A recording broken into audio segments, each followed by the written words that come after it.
All right, so first up this is mic 2, channel 2 mic. This should be either one. I don't know who's going to grab the other one. Kevin might stay on the first one. Matt might be on the second one. So this may be Matt's mic. Not sure.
Well, good evening from Golden One Center. Kevin John here from ABC 10. I will be joined by my co-host Matt George shortly. He's currently in Doug Christie's pregame press conference right now, so he'll join me shortly. But needless to say, a big game here tonight.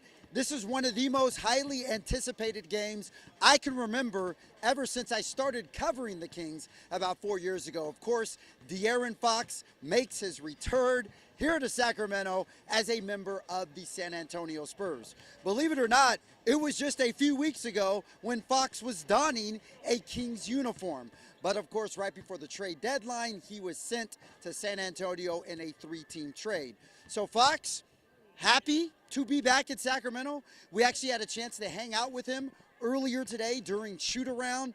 He was all smiles and good spirits, and overall in a good mood. Seems like he was in a great place to be here. But of course, Sacramento Kings fans, for better or for worse, we don't know how they're going to receive De'Aaron Fox. Of course, this was a man who has played the first 7.5 years of his NBA career here in the capital city. And in that time, De'Aaron Fox gave his all. You could say whatever you want to say about De'Aaron Fox, but the one thing you can't deny is that this man gave his blood, sweat, tears, broken fingers to this franchise in order to elevate them and get them to the level that he would like to be at.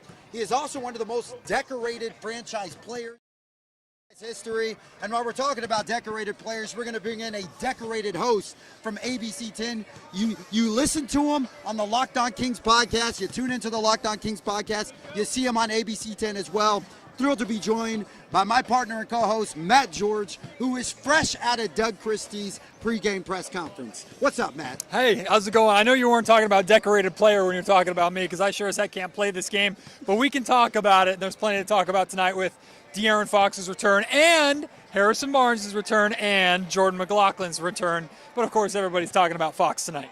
Of course, and I'm glad you pointed out Harrison Barnes. He was actually just over here. I just said hi to him. Yeah, okay. Well, you just said hi to him as well, but, you know, it was fun to see Harrison greet all of the Kings employees here. Come over, talk to them, just shoot the fun with them back and forth. And that was just the kind of person that Harrison Barnes was to this franchise. He was an exemplary leader, always, carried himself with dignity, never heard any off-the-court issues about Harrison Barnes. He's one of those people that you could say are positive influences in the locker room. Well, Harrison and I actually share kind of a unique thing. Harrison's daughter and my son were born on the exact same day.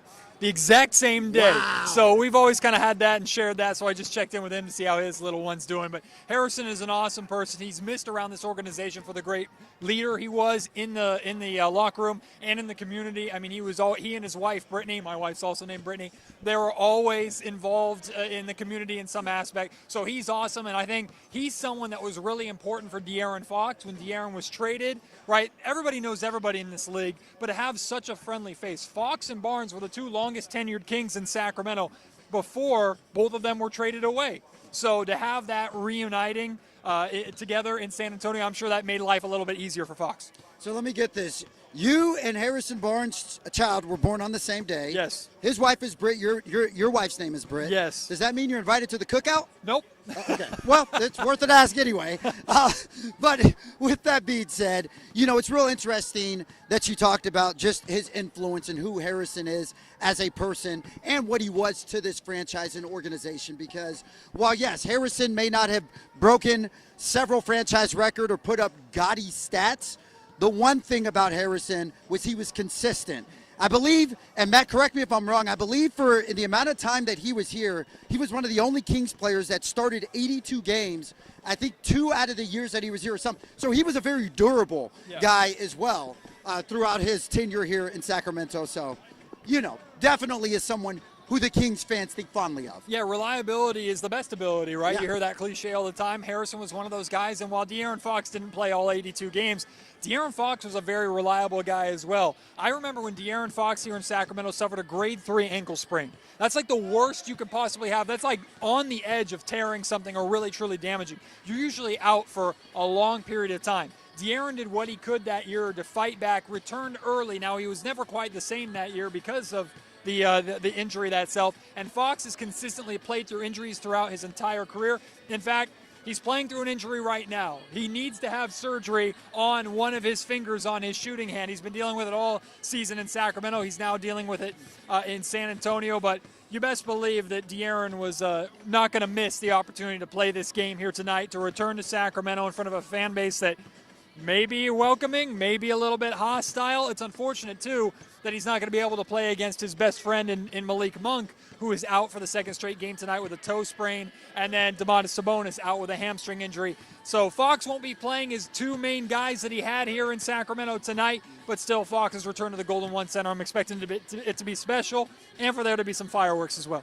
I think the one thing that it will definitely be is emotional. Yeah. Whether that's angry or anger, whether that's joy, whether that's excitement, whether that's nostalgia, there will definitely be a high level of emotion in this arena. And I'm glad you referenced the fans, because while we could talk until we're black and blue in the face about how fans may feel about him or how fans may receive him, the one thing you can't deny is every time that man stepped on the floor here in a Kings uniform, he was not only clutch, but he was somebody out there that was a floor general, a leader, and, holds a lot of franchise records. It was just, 3 months ago where he pulled in 60 inside this gym, or 4 months ago?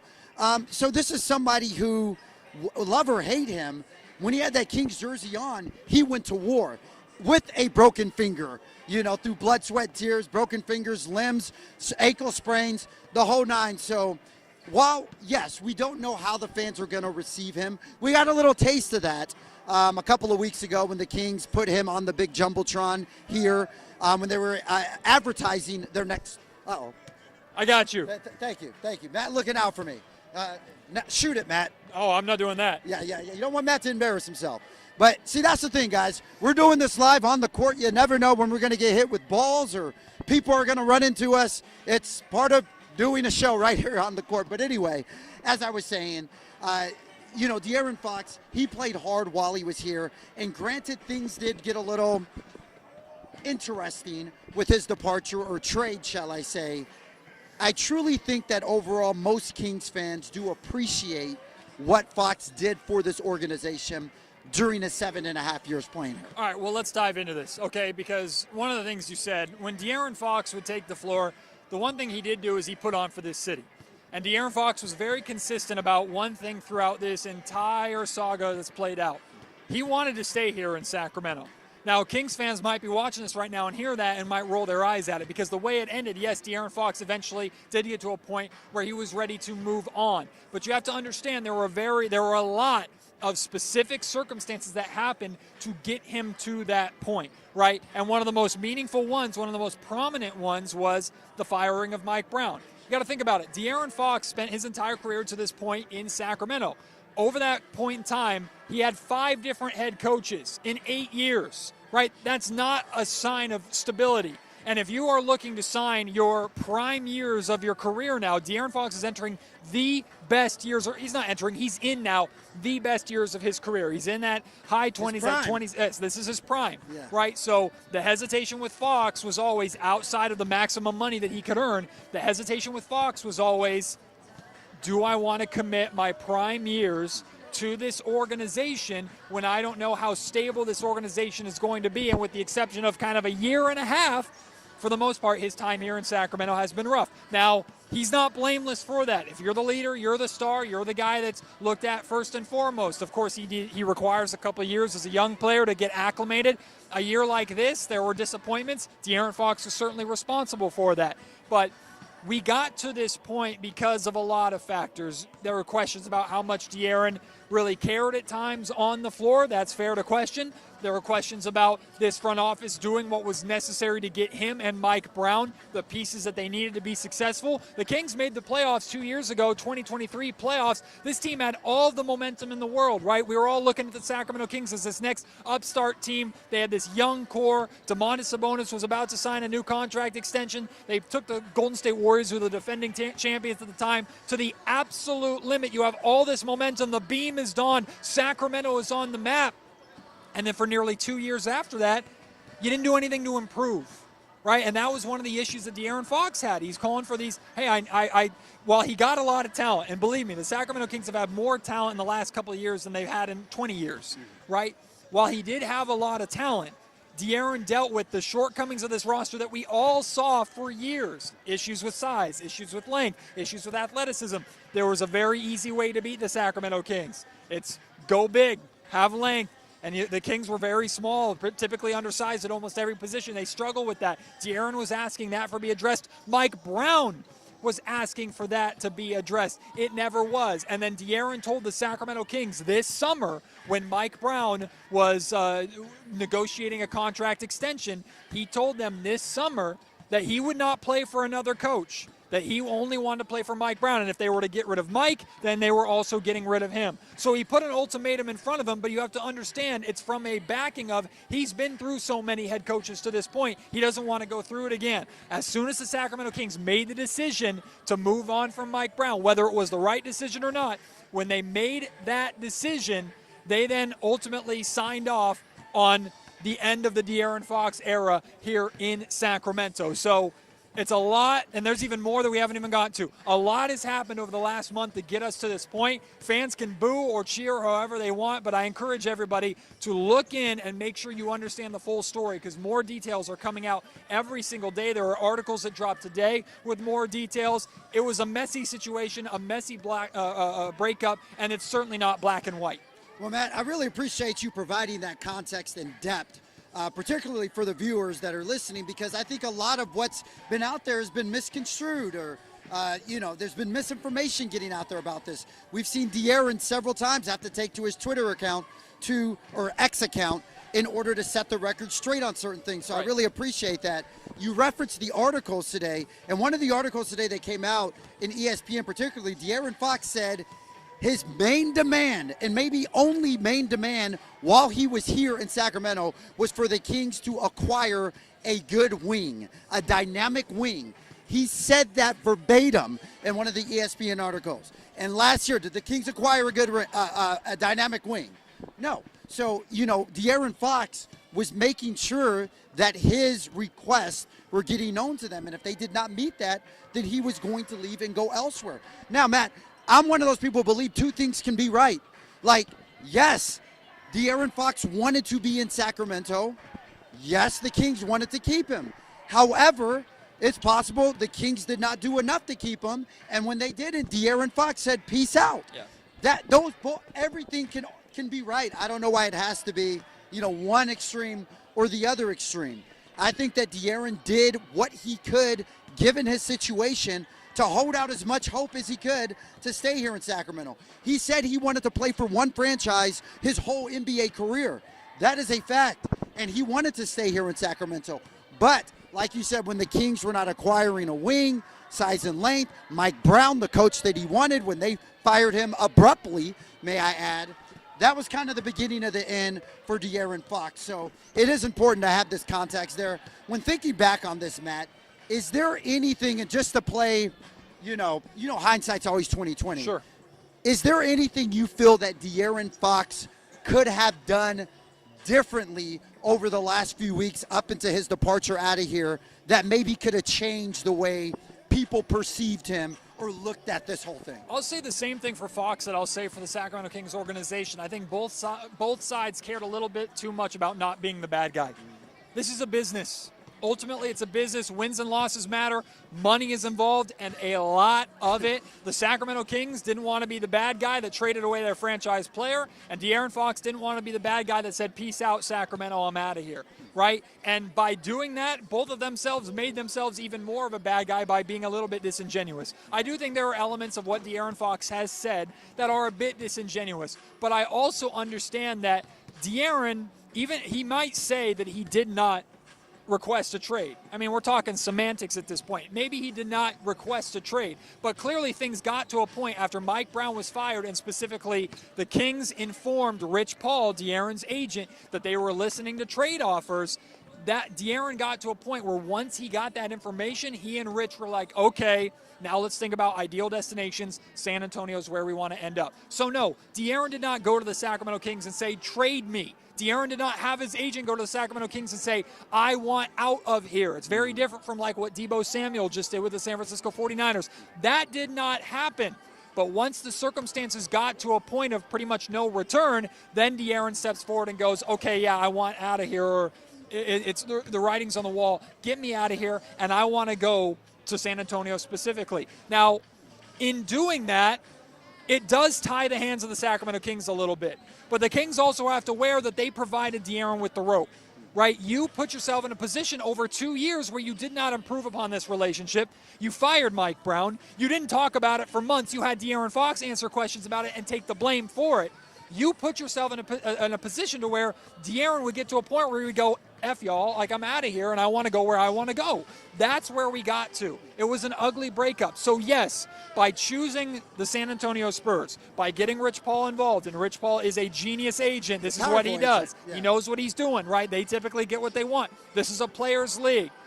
By doing that, it hurt the Sacramento Kings 100%. And I know that's what a lot of Kings fans are upset with, and that's where a lot of Kings fans are going to come in here and boost De'Aaron because they're about the name on the front, not the name on the back. And ultimately, by De'Aaron doing what he did, it did negatively impact the Sacramento Kings to some extent. However, the organization also has to look into the mirror and go, we let it get to this point. And so, again, both sides tried to be the good guy, didn't want to be the one to say we're the one that's trading Fox or we're the one that wants out of Sacramento. They both tried to play nice, and it put themselves into a position where De'Aaron got what he wanted. The Kings got what they wanted in Zach LaVine, but both of them kind of had to be a little bit disingenuous to do it. And the one thing I want to contextualize on top of that, Matt, is at the end of the day, yes, these people are athletes. We feel that we have an attachment to them because they play for the city that we're in and they play for the team that we're diehard fans of. At the end of the day, these athletes also are human beings, and they have to do what's best for themselves, for their families, for their brands. You know, so that's one important thing that I feel is missing out of all this is De'Aaron has to do what's best for him, Matt. You referenced earlier that he's entering his prime, or in his prime. He does not want to waste the best years of his life being in a situation that's not helpful or that's not helping him or helping his cause. It's kind of like if I were to ask anyone out there, would you stay in a relationship with someone if you came every day giving your all, putting your best forward, doing everything that you can to elevate this relationship and everything that it is, only to have them not meet you where they're at? You would probably leave the relationship after a while because you want to be a place not only where you feel valued, but where you also feel you can elevate together and win together. And ultimately, that's what it came down to. It's a business at the end of the day. He's paid a lot of money, but at the end of the day, he has to do what's best for him. And that was ultimately get out and join forces with a young budding superstar in Victor Wembanyama and see if they can do something. Well, and tonight hopefully provides a little bit of closure. Like, I'm of the belief that ultimately, I'm of the belief that the San Antonio Spurs long-term are going to be in a better position than the Sacramento Kings. But right now, the Spurs are essentially bowing out of a playoff race with the loss of Victor Wembanyama.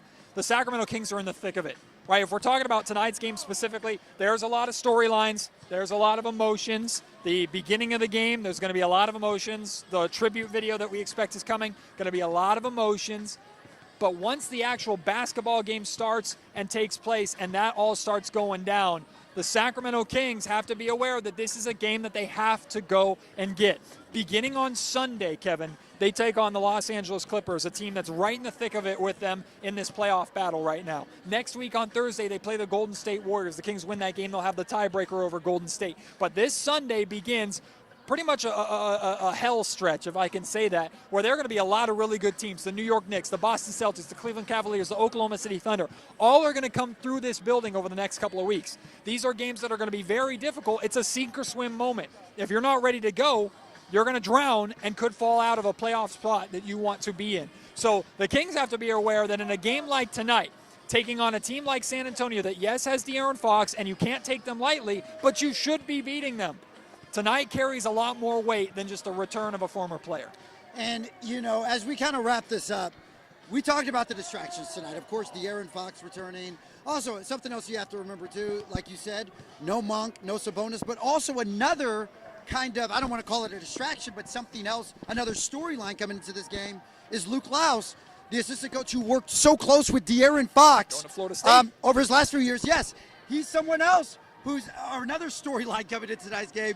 He's going to take the head coaching job at Florida State, or is expected to. I guess they haven't formally put it out there yet. But you look at all of this stuff going around coming into today, just the last 24 hours with this organization, and then it's like, Matt, oh yeah, the Kings also still have to come out and play a basketball game tonight and win in a highly contested West right now. When you look at games 6 through 9 and how close, or 6 through 10, shall I say, and how close everyone is. So, like you said, the Kings are going through the gamut coming up next week, going to get some very tough competition. So these are the games that you really need to win and check off, so that when you do go to Boston or some of the more difficult teams, you can afford to lose some of those games down the stretch because you put yourself in a good position, which starts with winning a game like this tonight. Well, look, two things can be true ultimately for tonight. De'Aaron Fox can come back, get his moment, whether it's positive or negative. De'Aaron Fox is a guy that we know when he's motivated, if he's pissed off especially, you don't we want know, Matt Fox. We know how he can ball. And there's going to be a version of De'Aaron Fox that wants to stick it to the Sacramento Kings a little bit tonight, even if they traded him to the place that he wanted to go to. You're going to get that level of De'Aaron Fox. But you can still face that level of Fox and still win this game comfortably. If the Sacramento Kings continue to play the basketball that they just played on this road trip, I know they're coming off of a disappointing loss in Denver, a really hard-fought game, but they were in control for a vast majority of their game. It's my opinion that this Kings team is playing their best basketball of the season right now. You carry that over into tonight, you continue to play that way, I really like the Sacramento Kings' chances to win this game regardless of what De'Aaron Fox does. Yeah, I definitely think this is a game that the Kings can win. If De'Aaron gets win. If De'Aaron gets his, that's great. As long as for the Kings, they also get the W at the end of the day. Right. Like you said, both of those things can happen. I have to wrap things up right now because we are getting ready to, we got a couple of minutes left on here, on this show here for you guys. So, just one other thing I wanted to look at. You talked about the coaching changes, De'Aaron Fox having 4 different coaches, 5 actually if you include interims, throughout his tenure here. Now that Luke Laus is obviously going to be leaving as well, when you look at this team, actually I'm just receiving word right now that De'Aaron Fox is on the court, so we're going to step out of the way real quick so we can get a good, he's over there signing autographs right now. And that's I think one thing he's always done too. Fox has always been a man of the people here in Sacramento. Every single game he'll take extended time to speak to fans, sign autographs, and make sure they're showing the love that he's received from them. And that's what you want to see out here. And there he is with Luke Laus, too. There you go. His buddy in Luke, who's going to be the head coach of the Florida State here very, very shortly. The two of them had a really, really close relationship. Luke Laus is the guy that went with De'Aaron Fox on his honeymoon and worked with him on his game a couple of off seasons ago. So that's a really important relationship. Well, that just shows his dedication, and it's good to see the smiles right there with De'Aaron Fox and some of his former staff that he worked with the Sacramento Kings. One of the things that De'Aaron had talked about earlier during shoot-around is just the fans. This guy grew up here. He was 19 years old when he came here as a rookie. And, to see him back here smiling in good spirit, now as a grown man who's, 27 years old, if I'm not mistaken. So, and actually, Matt, I can hear fans to the left screaming De'Aaron to get a look at him. Well, look, he said Sacramento raised him. That's one of the things he said. Like, he matured. He became a man here. He came here as a teenager, I believe, and has developed into this 27-year-old star in the league, started his family here, has 2 beautiful kids here. So this is an important homecoming for him for a lot of reasons off the court. And one of the things he said he loved about Sacramento, too, is that he could be a family man here. I remember he went to China this past offseason with Steph Curry as part of the Curry brand promotional tour, and he got to experience the sensational superstar that Curry is and the treatment of that. Oh, yeah. And he said he don't want any of that. Like, he likes that he could go around town here in Sacramento, go out to dinner with his family, go somewhere with his wife, and he would receive love from fans, but he wouldn't get followed and dogged or anything like that. So Sacramento has been very important to him. I hope he has that closure that he needs tonight, and then ultimately it's all basketball in the end. Yeah, exactly. And it's interesting, just to kind of wrap this up, one of the questions I asked him earlier today during shoot around out of all the memories he's made in this arena, and we know Fox has a lot of memories that he's made here. I asked him what his favorite memory was, and with almost no hesitation, Matt, he talked about game one of that 2023 playoff series against the Golden State Warriors and what it meant to the city, what it meant to the fans, and just the energy in this arena when he came out here. And Matt, I don't know if it's too far-fetched to say, I kind of think this game has that kind of anticipation feel. Not necessarily as big as a playoff game, but just with De'Aaron returning tonight. Yeah, I mean, there's definitely going to be an energy in the building, but nothing like what that game one was. I mean, that game one was special, and De'Aaron was a massive part of what made that return to the postseason possible, ending the longest playoff drought in NBA history. So he'll always have that moment here in the Golden One Center that fans will always be appreciative of. Certainly I will be appreciative of. That was a long time coming. Yeah, it definitely was. Well, guys, it's time to wrap things up here. Want to remind you that after the game tonight, you can tune in to the Locked On Kings podcast, hosted by this man, Matt George. He will have all the deets on there, the good, the bad, the ugly. He will also have some post-game sound from De'Aaron Fox after the game as well, so please be sure to tune into that. Of course, we will have a recap in our 11 o'clock broadcast tonight as well for you to tune into. But you know you can see us on ABC 10 Plus and wherever you stream. Here at the Golden One Center, I'm Kevin John. This is Matt George. We will see you guys later on ABC10.com or on TV on ABC 10. We'll throw it back over to De'Aaron Fox as we get out of here.